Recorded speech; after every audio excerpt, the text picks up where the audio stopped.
right, what is going on, guys? It is time for another episode of the Chasing Waypoints podcast. And all right, let's get us caught up. We've been traveling and we've been out of town, but we are back. Missed the episode on Sunday, but we're working on some special stuff for this one. But I was like, you know what? This episode that I'm working on is basically, it's a recap of the Cotah Rally, talking with the top three finishers of the event, just getting their race report and how they did and what they thought about the event and how that went along. Well, that is coming up. But this time, today's episode number 85, we are going to be talking rally knowledge. Okay, here's the deal. We got a lot of rallies coming up. It is rally month. So we've got Baja Rally coming up. Cotah Rally just finished up. You got Rally du Maroc coming up after that. And then Sonora Rally. And then after that, there's a lot of after that in that, right? Andalusia Rally, maybe canceled. But we got the one that everybody's been shooting for. We've got the one that the American Rally Originals are preparing for. The one where Ricky Brabeck and Skylar Howes and Mason Klein will be headed back to. Ace Nielsen, Jacob Argybright, all of these guys. Peter Velchak as well, all headed to this one. It is the 2023 Dakar Rally. So in this episode, we're talking rally knowledge. We got some stuff to drop on you guys so you know what we're listening for when we get all of these race reports. So let's get the party turned down and let's talk a little bit about this. Reason behind the episode today is just really simple. Today's going to be an educational episode. We're going to be talking a little bit about some of the rally stuff, what these guys go through, what we're looking at, what the terminology of it. So really basic episode, something really quick, but I just wanted to drop some knowledge with you guys, talk a little bit about what you guys are going to be seeing over the next few weeks. So let's jump right into it. Okay. All right. So your rally, right? Cross-country rally, very simple thing, right? You get a long roll with a bunch of notes that tell you where to go. It's usually multiple days across different terrains, across different parts of the countryside. It could be from one city to the next city. It could be a loop back to the same city, but there are some general things that are always going to be the same. So let's break it down. We're going to break down the racing side of it, and we're going to break down the commuting side of it, right? So we'll start first on the commuting side of it. You have your bivouacs. Bivouacs are basically your campsite, your pit stop, where everybody hangs out and bench races, but more importantly, gets ready for the next day or for the first day, depending on what it is.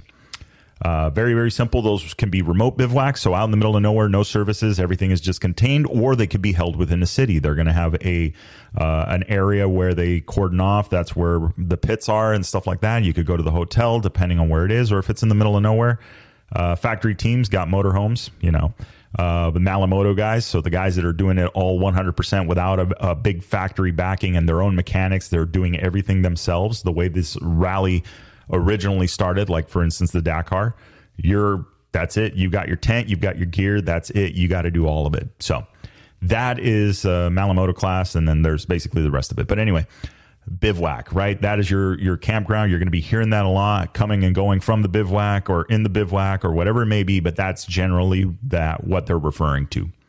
So the next thing that you have is still non-racing.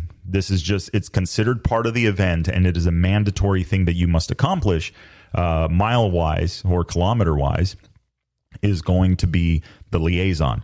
Liaison is more like commuting, right? You've got your bivouac, you've got a liaison to the start of the race, or your selective stage or special stage, however you want to say it. You have a commute to that, and then you have a commute from the finish line of that to the bivouac. In some cases, the start line is at the edge of the bivouac. You don't have to commute anywhere. In other cases, you're going to have to commute several hundred kilometers before you even get to the start of the time section or the selective stage or special stage. In this case, for the remainder of the episode, we'll just refer to it as the selective stage. So then you commute to that. There is a set of instructions. There's going to be things like speed limits. There's going to be certain waypoints that you have to hit. Generally, they're not masked waypoints. They're not a challenged waypoint. We'll talk more about waypoint types here in a bit once we get into the racing side of it. But there's generally going to be some rules and things that you've got to follow. Now, while it does not count to your overall time, it could cost you time. You can be penalized in these sections for certain infractions. But mainly, it's just the idea is to get you from one place to the other in a simple commute. It is not timed. It does not count towards your total race time, but you do have penalties that can be associated with it. Rules are simple. It's not anything fancy. Is, you got to leave the bivouac at a certain time. You got to arrive at the start line at a certain time, and you got to obey the rules in between. So generally, if they're on highway, it's usually going to be just the local traffic laws, things like that. The basic stuff. You're not racing on this. Same goes for the finish line, right? It's still called a liaison. Once you finish the selective stage, and you got to go back to the bivouac. Sometimes the bivouac is right around the corner. Sometimes it's several hundred kilometers to the bivouac from the end of the selective stage. So now that basically covers your outside of the racing thing. You do have, when you get into the racing side of things, some events will do it, is a prologue. Prologue is basically your qualifying stage. So a prologue is very simple. It's usually a shortened, reduced stage, still some notes that you have to navigate, but what it's designed to do is get everybody kind of sorted in the groups that they belong, kind of get in a starting order. Generally, the prologue, the time is not counted towards your total time. So in Rally Raid, you have three types of times, right? You have your prologue, which is generally forgiven, we'll say, has no real bearing on the rally itself other than the starting order for the first day. Then you're going to have your selective stage time, which is basically your race time from flag to flag, or from the depart selective stage to arrive selective stage. That is your race time. So that then goes to your cumulative time. So cumulative time now is both your stage time plus penalties, and then every stage and penalties after that. So it all starts getting added up. But it's all based on the selective stage time. So those are the times that you get. There's, again, waypoints carry different penalties, things like that. There's different things that you can do, and that will cost you. Speed zones as well carry a penalty as well. So there's a few different things there. We'll talk a little bit about that. So, all right. So what happens, right? So you leave the bivouac. They give you a starting time for when you have to leave the bivouac. They give you another time for when you have to arrive to the stage start. Arriving late, arriving too early could get you into trouble. So you got to watch out for that. It's all about time management, even though it's not racing. Now, you get your 3, 2, 1, and now it's time to go. So now you've got your green flag, you're under race pace.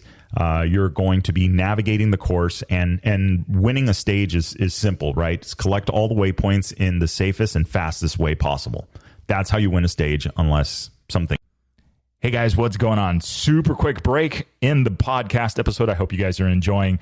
I just wanted to mention really quick, I've been using the Anchor.fm platform for all of the podcast distribution and everything, and it is very, very simple. So if you guys have been thinking about getting into your own podcast, doing your own thing, talking about your own adventures and what you've got going on your side of the planet, it is very, very simple. All you got to do is go down to your app store, whatever that may be, if it's Android or if it's on Apple, download the Anchor app, or you can also go to anchor.fm, create an account, and get started. It is super, super simple. So anyway, with that being said, back to the episode. Things happen. So typically what you do, you're going to have your different waypoints. There's waypoint safeties. There are waypoint eclipse, and then there is waypoint mast. So waypoint safety is none other than it's pointing out, hey, there's something here that we really, really want you. So aside from the using of exclamation points in the road book, they really want you to pay attention to something that's on the ground that could be very, very dangerous. So waypoint safeties will normally will beep. In the case of the rally comp, you'll get a succession of beeps as you're showing up to it, with a certain warning, a certain set of beeps when you're at it, and then after that, you're scot-free and you're good to go. Waypoint eclipsed is basically just a gimme, right? This is just saying, hey, let's get you in the general direction. We're going to give you an arrow to this next kind of major point in the road book. We just want to make sure you're on the right track, right? Not, nothing too crazy. Then you have your waypoint mast. So waypoint masks, those are the ones you got to hunt for. And those are the ones you got to find. Those are the ones that if you miss them, like some of the others, or actually like the others, it's still a waypoint that needs to be made. If you don't make it, you can take a penalty for it. The WPM, waypoint mast, is the waypoint that's hidden. That's the one you see in the road book, but the rally comp or the device from the organization is not telling you where it is specifically until you get to what they call the open radius. So a open radius is very simple. Open radius is basically says, okay, you're close enough. Now we'll give you an arrow. And that arrow is going to be pointing towards the center of that waypoint that you're trying to collect. Now, the next part that comes in is the make radius. So a waypoint mast has an open radius that gives you the arrow that says, okay, you're in the area. Let's get you an arrow. Let's get you there. And then the make radius. Now, the make radius is basically, okay, I need you to run over this area, and that is going to be where you actually are awarded or credited. Okay, you were here. And that is the important one, because in some rallies it could be bigger, in some rallies it could be smaller. Some events sometimes have a very specific size for a very specific waypoint that they have on the course. And in general, like with the rally comp, is you have like a 30 or 40 millimeter or 30 or 40 meter make radius. So now that, remember, only gives you so much room to hit that waypoint. So you could be more or less on the right track, but just a little bit too far over, and you won't actually make that waypoint. So then what happens is if you were within the open radius, the arrow on the rally comp will turn around, and now all of a sudden the distance to the waypoint is growing instead of shrinking. So now you're in trouble. Now you got to go back and find it, and you got to kind of figure it out, right? So it's very easy. It just takes a little bit of practice to get a hang of that. So the other ones that you're going to see too a lot, which you could have on the liaison, but you'll see on the selective stage, is your speed zones. Speed zones are an interesting thing. Speed zones basically are a way of controlling the race pace in a certain section, and that could be for safety. It could be for local traffic, local law enforcement, that kind of thing, or just simply it's an area where they want to slow it down because there could be dangers, oncoming traffic, things like that. So speed zones can happen pretty much anywhere the organization chooses to. There's usually some kind of rhyme or reason for it. Speed zone coming into it, depending on the device that you are using, you might have a little bit of leeway as you come in, but it's basically they've drawn a line in the sand. They've drawn a limit line, and they said on the other side of this line, you have to be doing this speed by there. Now, in some cases, if you're not paying attention, you can blow right. And we've all done it, right? Especially in California. The California stop coming up to a light, right? You have the limit line, and then you just kind of inch past that, and then right into the crosswalk sometimes, right? You hit it late. You thought you were going to make the yellow, and you just overshot it a little bit. The same thing happens in a speed zone. If you're not paying attention to it, you will cross over that line and instantly get penalties. And it really, really hurts when you're going way too fast. It's one thing if you're 1 or 2 kilometers over, you knew it was coming, you just really weren't sure where it was at, but you're able to rope it in really quickly, likely not going to incur a penalty, but you want to be right on the buzzer. If you completely missed the boat on it and just did not realize that that was coming up, now you've got issues, because what's going to happen is you're going to cross that line going way too fast, and it's going to escalate the penalty that you get. So rather than maybe getting 1 minute per kilometer, you might be getting 3, 4, and 5 minutes per kilometer hour over, based on the regulation and what the organization has decided. So a very good game to play is being able to maintain your speeds in a speed zone. So the speed zone, the fastest way from the beginning to the end of the speed zone is to be on the marker. So if they say it's 30 kilometers an hour, you're able to ride from the beginning to the end exactly at 30 kilometers an hour. Any variation thereof is going to cost you time. So if you're under, if you're over and you want to play that game, you're going to pay for it dearly, because usually going over, you incur more penalties than the time you actually gain back. So you don't want to play with that. But if you are going slow and you're staying under that, you're going to pay for it because you're going to be losing time. So again, in a speed zone, the fastest way through the speed zone is to be right on the money with the speed limit that's been imposed. In other forms of racing, I've seen where they're actually taking cars and putting a form of cruise control in them specifically for these reasons, so they can manage their speed exactly to the speed that the regulation or that the organization has set. That way they make the least amount of time, or they spend the least amount of time in that speed zone. So very important with those.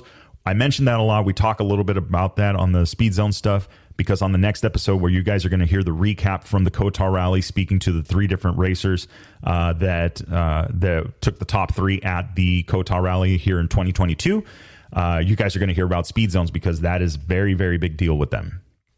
So, all right, speed zones, done. You got your waypoints, you hit your speed zones, you got your penalties, whatever, you missed some waypoints, or whatever it is, you still navigated your way back to the arrive selective stage. So you've now completed the route, you've completed, your time stops at that section. Now they're going to calculate the penalties based on that. Now you have your arrival time. You have to get checked in at the end of the stage, from the end of the stage or selective stage. Now you have to commute to the bivouac. You're going to get your time card again. Time card gets your arrival time. Time card gets your destination time at the bivouac. And then you're off once again on the commute. Remember, you're no longer accumulating time, race time.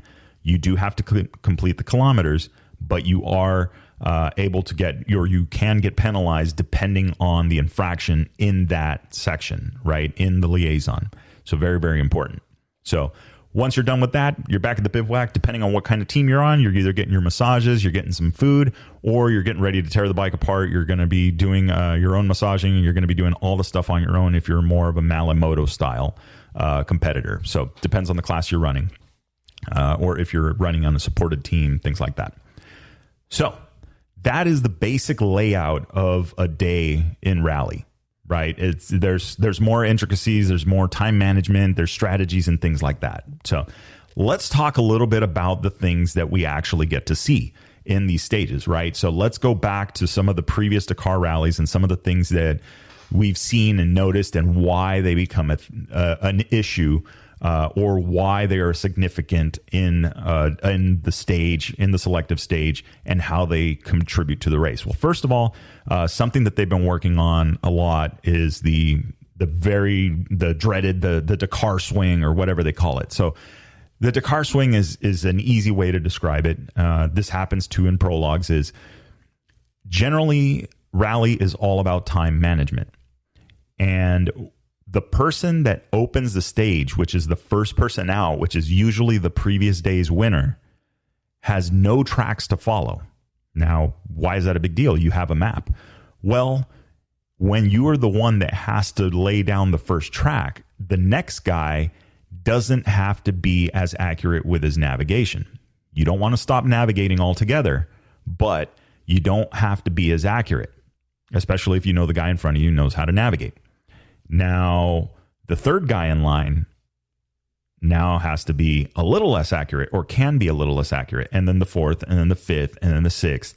So what you end up having is that you start to see, like in the prologues and in some certain stages, you will see your favorite racer like, hey, yeah, he's leading the stage. And then all of a sudden they get to the end and it was like, oh, I had a mechanical or something happened that cost them time. But it's almost like a very calculated time. Like they only lost a few positions. It's an art form, I believe, and it takes practice to do it, to get it right. But I know that the top teams out there must have some kind of way of calculating, or the top racers out there have some way of kind of figuring out more or less where they need to be. This is very important because as the stages wear on, you need to put yourself in the best position to make up time, but not have lost a bunch of time. And opening a stage generally will cost you time. And it's not that you're slow. It's just the fact that the guy behind you, if he sees that you are now from going straight down the road hung a left, and he doesn't see that there's a waypoint at that corner, he could just cut straight across. Now you've just caught half a kilometer off of the course. Well, the shortest distance between the start and the finish, right? Shortest distance between 2 points. So very important on that one. So you get to see that, and Dakar is working on figuring out a way to kind of limit that, as well as other organizations, right? Because it does not put an emphasis necessarily.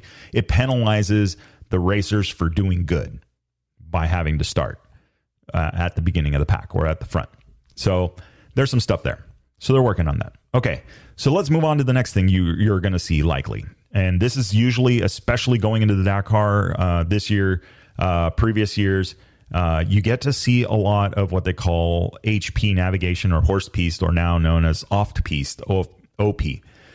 What's significant about that is generally there are no tracks. But wait, if you are the front runner or the second in their third or fourth. It depends on how the organization does it. And we'll talk about in a second about that.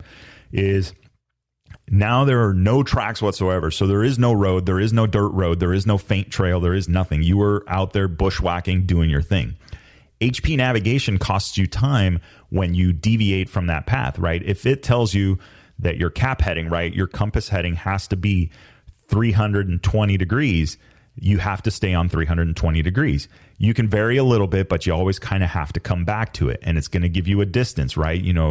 48 kilometers at 320 degrees, which would be a killer section because that's a long way to go and to be on that 320.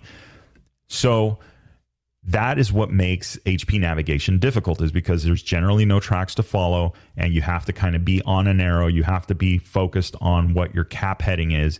And then if you have to go around something, you have to be conscious of, okay, I went around this, now I need to be back on track. So did I add, did I take away? There's management that needs to occur there, but it's very, very important. And that's what makes that difficult. So once you get the hang of it, a lot of racers, there's a lot of stuff out there, a lot of techniques and things like that will help you get better at it. And it's just a matter of practicing it, right? Like anything else, just like riding on the buzzer at a certain speed limit on a bike that doesn't have cruise control is just practice. It is what it is. There's no other way around it. Just like reading a road book, right? It's all it takes is practice. So that is something we will see. You can see, big dunes, small dunes, things like that can make a very big difference in HP navigation. If you're constantly picking the line that has all the big dunes in it and the other guy's picking the shorter dunes because he can see where you were, there's going to be time made up there. So you got to watch out for that. So the next thing we see, and we've seen this a few times across the different stages, we've seen people have their get-offs, right? They've gotten off the bike. It's been gnarly. And so it's bound to happen. It is racing. It's still people trying to go fast on motorcycles. So no matter how you slice it, it's going to happen. So let's talk a little bit about that. What happens when you are riding and you go down? Right? You go down, you don't know which way's north, which way's south, which way's up or down. I mean, you've been tossed and turned around. So now you got to figure out, okay, I'm okay. I think I'm okay, whatever it may be, or you're on the ground checking yourself. There's really not a lot to it. It is what it is. Now, the organizations usually have a way of tracking that. And what'll end up happening is if you're there for long enough, your speedometer will show up as 0. It'll report back as not moving. And then all of a sudden, bells and whistles start going off. So the next guy in line, right? The next competitor in line, when it is a medical thing, they are the ones that are required to stop, right? They're required to stop and render aid. Now, mind you, that is in medical situations. In mechanical situations, they're there as a good Samaritan. They don't have to stop, but it is a racer favor because, well, we know how it happens sometimes. Murphy's Law. They help you now, but 2 kilometers down the road, you may need to help them because they, broke something or got off and need some help or whatever it may be, right? Or a tow back to the bivouac or something like that. In years past, we would see teams, relaying tires and things like that, where they would give up their good rear wheel in hopes that the next guy, would do the same on the team, but basically just to keep the front runner of the team running up front. So there's been different strategies and stuff like that. And again, it's all fair game because they're within the regulation. They're within their team. Or they're not a outside assistance, right? It's not a spectator. It's not a mechanic or anything like that. They are competitors on the course. So what happens there, right? So someone pulls up. There is a protocol. Usually it's, putting the bike a certain way at a certain distance, hitting the man down, or if it's a sentinel, whatever it is, alerting the organization to it. There's a few different things that go on with that. Now, where that comes in and you think like, oh man, well, this is going to be huge, right? So what happens with the time? It's all about time and rally. So when you go to a medical situation like that and you are the first rider there, when you arrive, basically you've pressed or you've done some kind of thing of contacting the organization. You're collecting the rider. There's a lot of little moving pieces to it, but your time is accounted for in medical situations. So what'll happen is at the end, right, the rider that stopped, if they were the one that were there the whole time or whatever it is, or part thereof, the rider that was stopped there will report back, file basically an incident report. And then usually the organization, and this is at least what we would do with at Baja Rally, my time as race director, is we would corroborate that with the person that was injured. So once the person is injured, yes, okay, all right, cool, let's take a look at it. So then in the case of the rally comp unit, which I really enjoyed this, and we'll talk about that here in just a sec, is you go in, pull the files off the rally comp, and then you can go and you can look up the coordinates, and then you can see what the speed was, and then you can tell down to the second how long they were there at that spot. So in instances, 9 out of 10 times as racers, 30 seconds feels like 30 minutes. And so usually they'll say, well, I was there for like an hour. And then you go in and look, and then actually it was 22 minutes and 38 seconds. So you're going to get 22 minutes and 38 seconds back. But man, they would have loved to have taken that hour. So you have to, as an organization, that was just one of the things, right, to keep it fair. Not as common, but it did happen, is we would have actually the other way around, where I was just there for a couple of minutes, and then I go in and I look, and then it's, oh, you know what, they were there for 3 minutes and 45 seconds. So, okay. So it's actually 3 minutes and 45 seconds that you're being awarded back for being there, right? And granted, sometimes it takes more than one person. I've seen it happen before, where we had a rider that was down. It was a knee injury, and they had to basically get him off of the course. Now, one person was not going to do that. So the rider that arrived first flagged down the next person, and then they assisted, and both of them got their time back. And again, the organization could see exactly how long they were there for, and they were awarded exactly the time that they were there for. So that's what makes a difference. Now, where you do see some things is, were they able to rest? There's other stuff, but there are people that play the game, and so the organizations have to watch out for that. So there's always like some kind of procedure to it, so that, you can avoid instances like that. Now, you think about, okay, well, the organization gives the time back and do that. What about other stuff, right? Other instances where time might be awarded back. Well, in some cases, and I've seen this happen at Baja Rally, is that, oh, you know what? A ranch hand basically forgot what day it was and saw that the gate was open and closed it, even though the rally had permission to go through there, and they just, it's a simple and honest mistake. Racer shows up to it, you identify where the spot is, and then you identify, because it's usually corroborated by somebody on the team or somebody on the staff that had to go back and open the gate or do something about it. So there's some accountability there. And then it's the same thing. But again, that's, that could be a local thing. It may not happen at all rallies. It just depends on where they're at in the world. But it is known it could happen. The other one that we have seen, and this will be the final example on the race times, and this is something that I've been party to at Baja Rally. I've seen at Sonora Rally. I've seen at and happened multiple times at the Dakar, is a neutralization of the stage.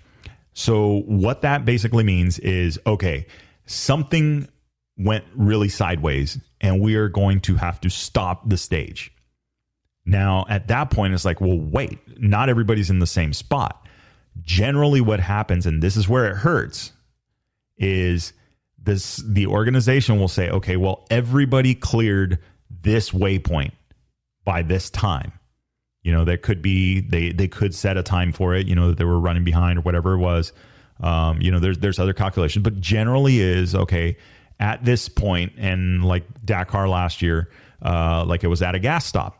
Right. A lot of competitors, hey, this is way too rough. There's a lot going on here. And so the general consensus was we should not be continuing this event or this stage.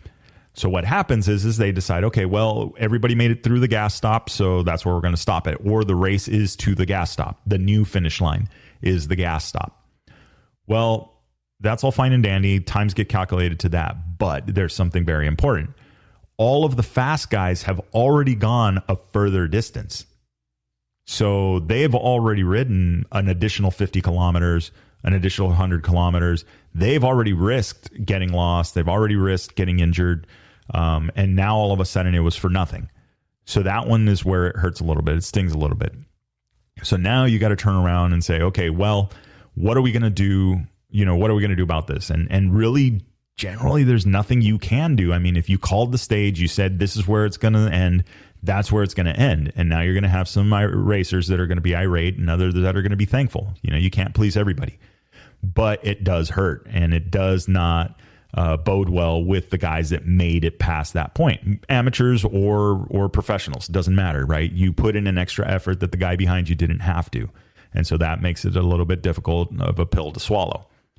Either way, the time is accounted for, the time is awarded, and then it contributes to your overall race time, right? And in the end, 1 stage, 2 stages, 3 stages, everything adds up. So you don't want to accumulate penalties. You want to be on point. The biggest thing is your time management and your navigation. It is way easier in rally to lose time than it is to make up time, which is very, very different when you compare it to the sprint racing type of thing. Losing time can sometimes be a little bit less difficult than making it up, especially with some teams that get creative with their pre-running and the certain courses and things that they may run and certain lines, we'll call them. There's a whole nother world over there. But in Rally Raid, it's all about time management because it is definitely more difficult to make up time. As you guys are going to hear in the episode coming up, where we talk with David Pearson, Mike Johnson, about their podiums at the 2022 Cotah Rally. We're going to find out a little bit about it and what it means to do time management and what that necessarily signifies. But that was the reason for this episode, is I just wanted to make sure that we dropped a little bit of knowledge and everybody kind of got an idea of like, okay, we're getting into rally month. We're going to start seeing race reports. We're going to start seeing, updates and things like that. So we want to make sure that everybody's on the same page and has a general understanding of it. So if you guys have any questions, anything like that, feel free to drop a comment. Don't forget, we've got more rallies coming up. We've got Baja Rally coming up. And that's in 2 weeks, a little under 2 weeks. And then you're going to have the Sonora Rally coming up just behind that, a week after that. So Rally Month has arrived. We've got a lot going on before the end of the year. So you guys stay tuned. Enjoy. If you guys have any questions, feel free to drop a comment, subscribe, all of that fun stuff, please. We're growing, and I'm looking forward to it. And we are one more episode officially closer to 100.